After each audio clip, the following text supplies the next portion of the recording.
एक तर सगळ्यांनी लक्षात घेतलं पाहिजे, नियतीने फार मोठं दुःख जसं महाराष्ट्राला राष्ट्रवादीतल्या परिवाराला दिलेलं आहे, त्यापेक्षा मोठं दुःख खासदार सुनेत्रा वहिनींना आहे.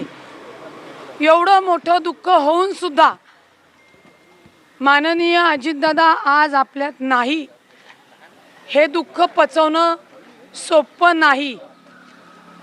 तरी सुद्धा त्या माऊलीनी माननीय अजितदादांचा स्वप्नातील महाराष्ट्र राष्ट्रवादी काँग्रेस पक्षाच्या परिवारातील लोकांना साथ देण्यासाठी स्वतःच्या दुःखावर दगड ठेवून राष्ट्रवादी काँग्रेस पक्षाचे सर्व कार्यकर्ते पदाधिकारी आमदार यांच्या मागणीनुसार त्यांच्या मनात जरी नसलं तरी अजितदादांच्यासाठी त्यांना उपमुख्यमंत्री पदाची शपथ घेणं गरजेचं आहे.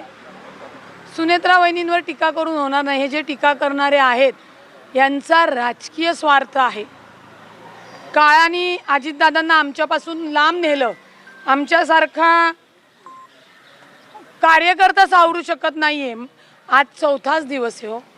म्हणजे त्या माऊलीला तिच्या दुःखावर फुंकर घालायला सुद्धा तेवढी सवड या राजकारणातल्या काही जी लोक आहेत त्यांनी दिली नाही.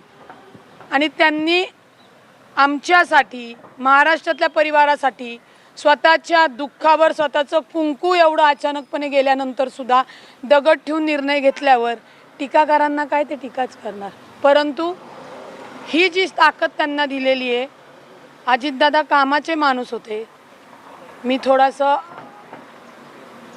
आता अजितदादा पितृदेव झालेले आहेत आणि त्यांनी सुनेत्रा वहिनींना ती ताकद दिलेली आहे. टीकाकारांचं काही नाही, टीकाकार असेही टीका करणारे. परंतु मी खरंच खासदार सुनेत्रा वहिनींचे पाय धरून त्यांचं धन्यवाद म्हणेल की तुमचं दुःखावर तुम्ही दगड ठेवून दादांच्या